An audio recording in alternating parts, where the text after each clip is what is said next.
Welcome back. Well, a puppy can be a very cute addition to your home, but there's a lot more than the cuteness factor to consider if you're thinking of getting one. Animal behaviorist Wendy Ma joins us now with some tips, and of course she brought her good pal Brody. And Brody's being a good boy today. Yes, as always. Okay, I'm going to say hi to Brody. And first of all, Wendy, what are some tips that you have for people if they're thinking about getting a puppy? Well, they really need to consider what kind of dog they want. Do they want a pure breed dog? Do they want a mixed breed dog? Neither one is right or wrong. There is no wrong answer. There's no wrong choice. But you didn't say anything about trainability. A lot of people like to think, oh, is this going to be a good dog? Is this a dog that I can train? Will they listen to me? Should that be a factor? It should be. Excuse me. But most people think that there is just that perfect smart dog. They're all smart. Every single dog, every single breed is smart. What the defining factor is are you or the trainer that you're going to work with skilled enough to draw out the best in that dog? Okay, so it's not just about the dog. It's about how you train them, who's training them. Yes. Okay. Now, when we talk about puppies can be very little, they're squirmy. Is there a right way to pick up a puppy? Actually, there is. Many people will grab a puppy by the front arms and pick them up. Right. And that really does hurt them. Oh, you mean pick up, meaning buy or? No, pick up, like physically. Yeah, oh, yes. You want to actually support the whole body when you pick them up so you don't hurt their spine. Because they're so tiny. Yeah. Yes. Okay.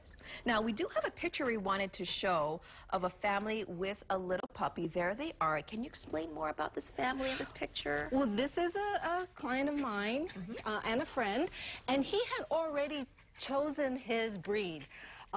This is Sima, a Belgian Malinois. So sweet. So he had already picked the breed, and he had picked the breeder, and he asked me to come to help him pick the one puppy that was going to be his puppy. Oh, okay. And so there was 10 in the litter, so many different personalities to pick from.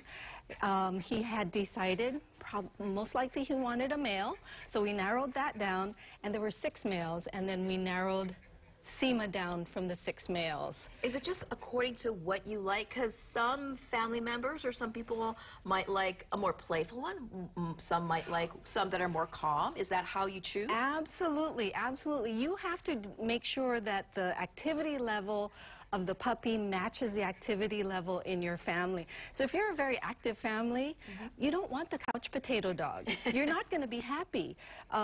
And neither will the puppy or the dog, and vice versa. If you're a quiet person who has a hectic day and just wants to come home and be quiet, you don't want that dog that wants to go out on the 20-mile hike at the end of the day. I don't want to do that either. What about, okay, are puppies like humans? You know how kids can change as they grow up. What if a puppy is kind of chill when they're first born, a couple weeks old? Can they change? Can you say like, oh, I want that puppy because he seems very relaxed and calm, but grows up into something else later? That is such a good question, because yes, it does change.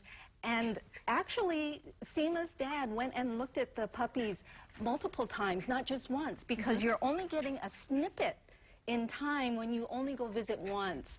So he went to visit a couple times to make sure this was the puppy that he wanted, to see the activity level, the personality under different time and circumstances.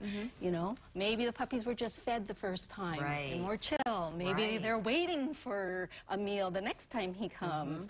Is it sunny and hot? Is it, you know, overcast and cool? All these things will make a difference. That is a good tip. And Brody, like, for example, Brody looks very calm now. He could change in 2 minutes. He's a very active dog. We've seen him. He is an active dog. All right, Wendy, well, thank you so much for stopping by. Again, good tips for anyone. You know, cuteness factor, not the only thing that you need to look at when choosing the right dog for your family. Yes, and we will be visiting Sima's family throughout the months and see how he develops. Oh, great. Yeah. And thank you, Brody, for stopping by. Thank you for having us. All right, thank you. All right, well, we'll break down the stories you need to know about today. That's coming your way next.